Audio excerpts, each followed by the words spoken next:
Medyo tinatamad na nga din pala ako para mag-asikaso ng lulutuin natin. Kaya naisip ko mag-order na lang ako through online. Mapapayami ice cream good ka talaga sa sobrang sarap na itong kinikravings natin. Hi guys, ngayong araw nga mini vlog muna tayo for today's video. Eto pangiti-ngiti na nga din pala ako dahil nakauwi na tayo ng bahay. At syempre dahil pagod tayo galing trabaho, kailangan muna natin na ito magpahinga saglit. Pagkatapos ko nga din pala magpahinga ng mga 10 minuto, ay binuksan ko na nga din pala itong rice cooker para tignan nga kung mayroon pang kanin na natira. At ayun, tamang-tama, mayroon pang tira, kaya iinitin na lang natin ito. Habang nagpapainit nga ako ng kanin para hindi naman tayo mainip, inaliw-aliw ko nga muna yung sarili ko para sumayaw ng ice cream good, ice cream yummy. Ay baliktad pala, ice cream yummy, ice cream good.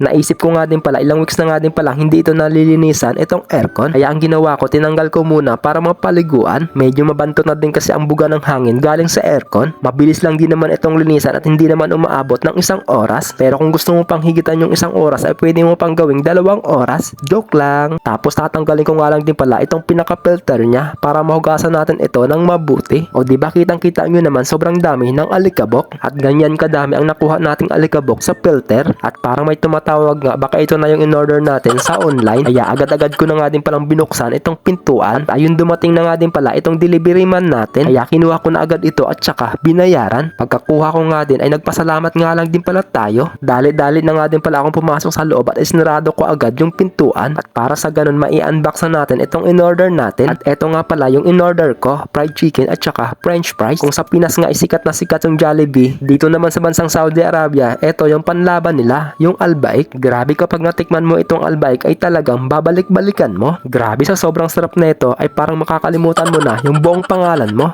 Charot lang. At syempre hindi pwede na walang panulak tayo. Kaya kinuha ko na nga din pala ito agad dito sa loob ng ref. O siya, tara samahan nyo ako at sisimulan natin itong chibugin. May kasama nga din pala itong 2 pirasong sachet ng ketchup at saka 2 pirasong garlic mayo. Tamang-tama nga dahil kanina pa ako nagugutom. Ang sarap kumain tapos ganito pa ang cravings mo. Kahit hindi na ako magkanin ay talagang all goods na. Sa sobrang dami na ito, ewan ko lang kung hindi ka pa mabubusog. Isasawsaw ko nga itong french fries dito sa garlic mayo. Unang subo, first bite. Grabe. Ay talaga naman, mapapasawsaw ka talaga ulit sa sobrang sarap nito. Tapos try naman natin itong ketchup. Unang subo, first bite. Grabe. Ay, ang sarap. Next naman nating titikman itong fried chicken. Tapos kukunin ko ulit dito yung garlic mayo para isawsaw natin dito yung fried chicken. Ay grabe guys, sa sobrang sarap na ito ay talagang wala akong masabi. So paano ba yan guys? At kakain muna ako dito. Huwag ka muna maglilipat ng channel at tapusin nyo ang video hanggang sa dulo.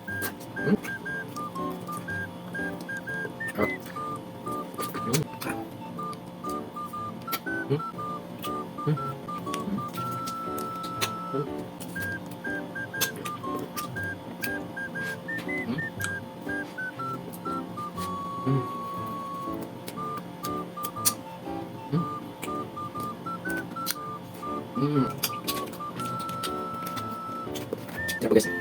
This one, please.